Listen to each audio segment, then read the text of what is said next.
Já disse antes que a ciência progride propondo modelos e teorias e testando-os por meio de experiências. Na verdade, existe um ponto de vista segundo o qual a única maneira de a ciência progredir é demonstrando que as teorias estão erradas. O argumento é o seguinte: é impossível provar que uma teoria está certa. Não importa quantas experiências a comprovem, mas basta que uma única experiência discorde da teoria para que digamos que a teoria está errada. Bem, mas ela própria é uma teoria errada do conhecimento, pois há teorias da ciência de tal forma comprovadas pela experiência que acabam promovidas ao status de fato. Um exemplo é a teoria especial da relatividade. Ainda é chamada uma teoria por razões históricas, mas ela consiste, na realidade, em um simples fato de engenharia usado rotineiramente no projeto de máquinas gigantescas, como os aceleradores de partículas nucleares, que sempre funcionam à perfeição. Outro exemplo desse tipo de coisa é a teoria da evolução. Elas são chamadas de teorias, mas são, na verdade, alguns dos fatos mais comprovados de todo o conhecimento humano. Nossa tarefa de hoje é analisar esses fatos, teorias e modelos subjacentes à nossa compreensão das partes integrantes básicas da matéria.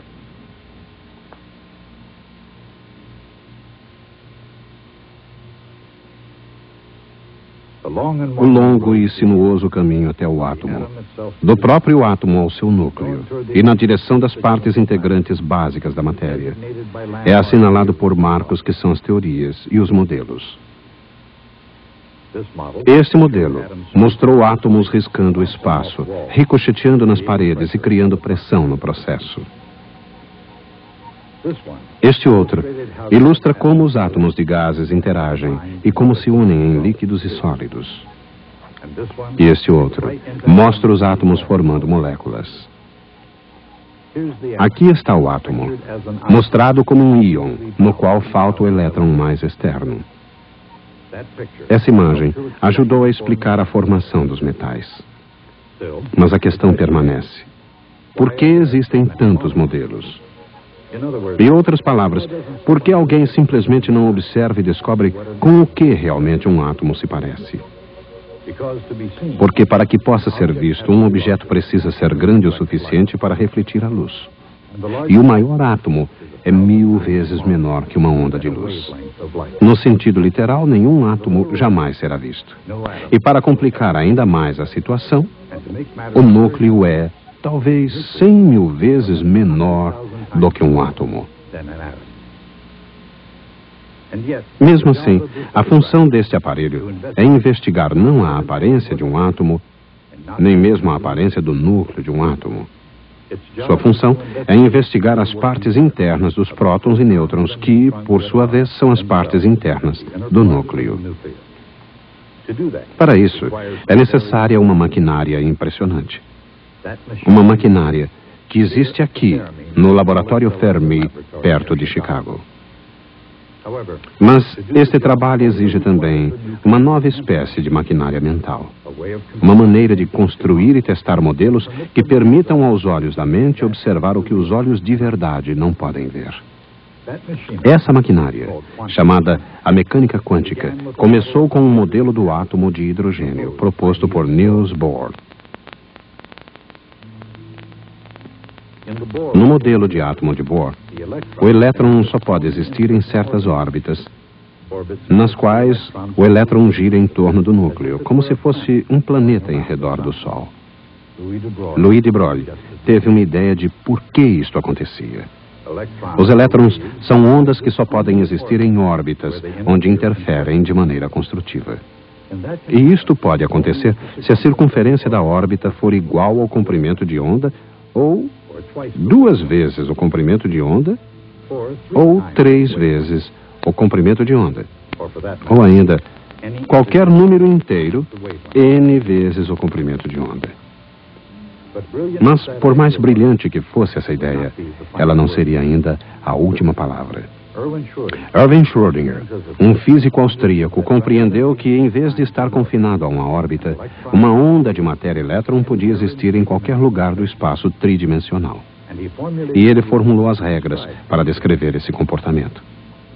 Essas normas revelaram-se no mínimo surpreendentes. No entanto, e este é o teste de qualquer modelo novo, seu sucesso foi quase além das expectativas.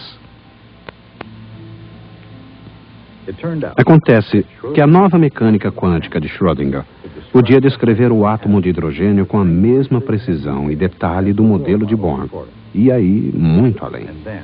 Isto é, ela explicava não apenas o átomo de hidrogênio, mas todos os átomos de todos os elementos do mundo.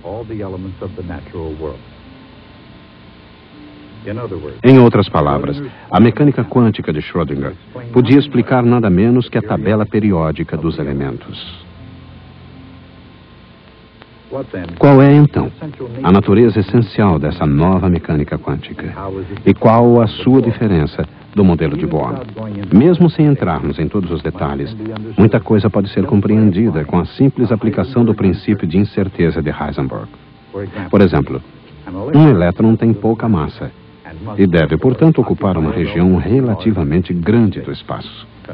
O próton, pelo contrário, possui tanta massa que simplesmente não precisa ocupar qualquer espaço.